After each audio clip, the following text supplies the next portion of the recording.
नमस्कार, मैं महेंद्र मिश्र आपका अपने YouTube चैनल पर स्वागत करता हूं। जैसा कि पिछली कक्षाओं में हम लोग गति के कुछ चरणों का अध्ययन कर रहे थे।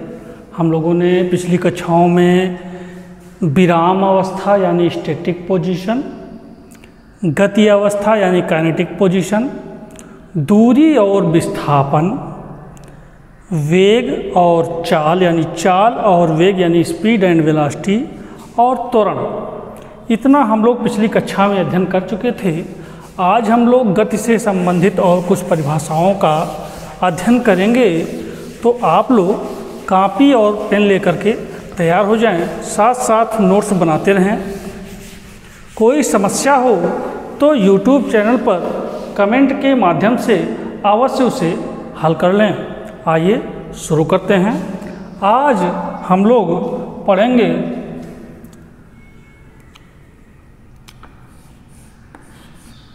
समान गति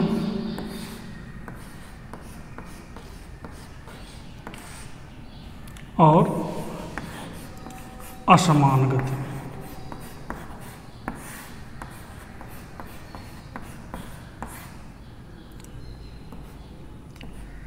ये गति के ही प्रकार हैं, समान गति और असमान गति। जब कोई वस्तु समान समय में समान दूरियां तय करता है, जैसे यदि मान लें कि कोई जगह है n, कोई जगह दूसरी है l, यहाँ से यहाँ तक का जो दूरी है वो 300 किलोमीटर, और कोई व्यक्ति जो यन पर है उसे यल तक पहुंचना। तो यहीं पर हम लोग समान और असमान गतियों को देखेंगे कि जब कोई वस्तु या आदमी या पिंड समान समय में समान दूरियां तय करता है, जैसे प्रति घंटा 40 किलोमीटर या प्रति घंटा 50 किलोमीटर की रफ्तार से जा रहा है। कितना दूर जाना है? 300 किलोमीटर। प्रति घंटा कितना जा रहा है? 50 किलोमीटर। तो एक घंटे में कितना गया? 50। फिर दूसरे घंटे में 100, तीसरे घंटे में 150, चौथे में 200, पाँचवें में 250 और छठे में कहाँ पहुँच जाएगा? एल वाले प्लेस पर। यानी कि 300 किलोमीटर और चलाओ, कितना समय लगा? 6 घंटा। तो इस तरह से जब कोई पिंड समान समय में समान दूरियां तय करता है तो उसकी गति को समान गति या एक समान गति कहते हैं। वहीं जब कोई पिंड समान समय में असमान दूरियां तय करता है, जैसे कहीं 50 किलोमीटर प्रति घंटा चला, कहीं 20 ही किलोमीटर प्रति घंटा चल पाया, कहीं 120 किलोमीटर प्रति घंटा चल गया, तो इसका मतलब यह है कि समय वही है, लेकिन इसका जो डिस्टेंस है वह बदल जा रहा है। कभी 50 गया, कभी 20 ही गया, कहीं 120 चला गया। तो इस तरह से जब असमान दूरियां तय करता है कोई पिंड, तो उसकी जो गति होती है उसे असमान गति कहते हैं। तो यहाँ पर देखेंगे इसका परिभाषा। जब कोई पिंड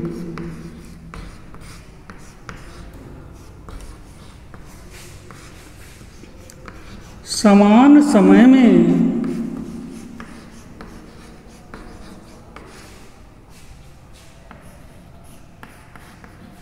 समान दूरी तय करती है,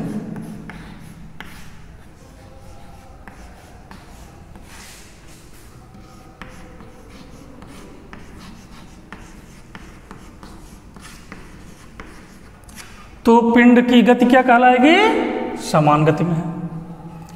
तथा जब कोई पिंड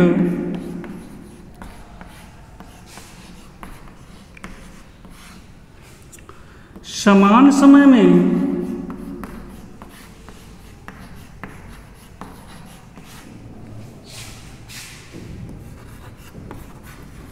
असमान दूरी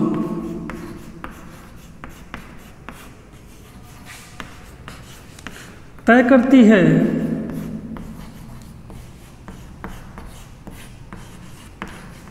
तो पिंड की गति को क्या कहेंगे? असमान गति कहेंगे। अब हम लोग गति के कुछ समीकरणों, कुछ नियमों का अध्ययन करेंगे।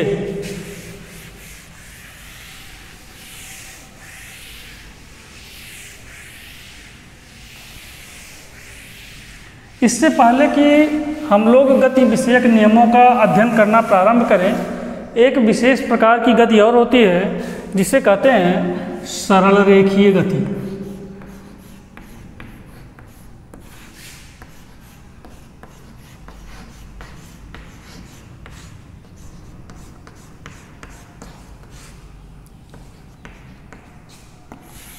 इसे लीनियर मोशन भी बोलते हैं। जब कोई पिंड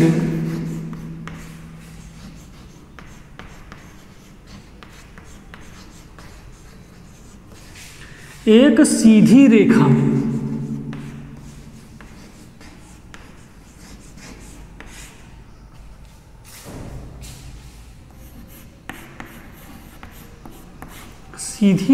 में गति करता है तो पिंड की गति कैसी कहलाती है?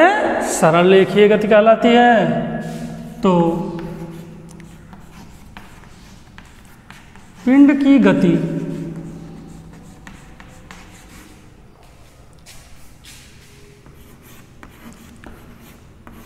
सरल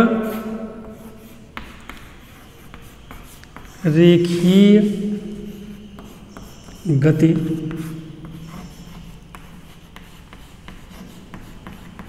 कहलाती है। अब हम लोग देखेंगे गति के समीकरण। आज हम लोग केवल गति के समीकरण देखेंगे। कल हम लोग इसका पूरा डेरिवेशन देखेंगे क्रम से कि कैसे गति का समीकरण आता है। तो गति के 3 समीकरण हैं।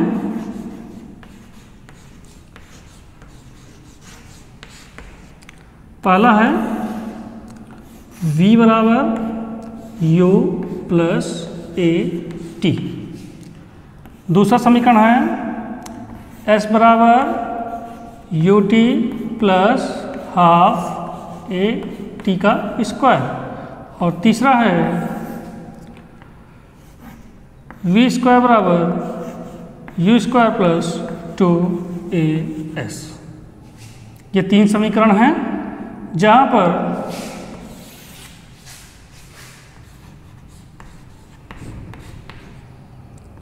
v, u, a, s और t।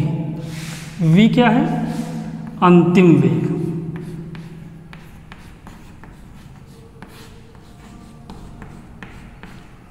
u प्रारंभिक वेग।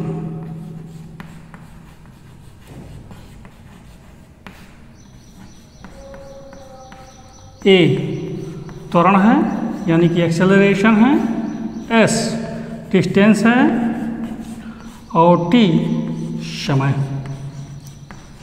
यह नियम न्यूटन द्वारा दिए गए थे। 3 समीकरण हैं। इन तीनों का डेरिवेशन हम लोग कल के लेक्चर में कंटिन्यू करेंगे।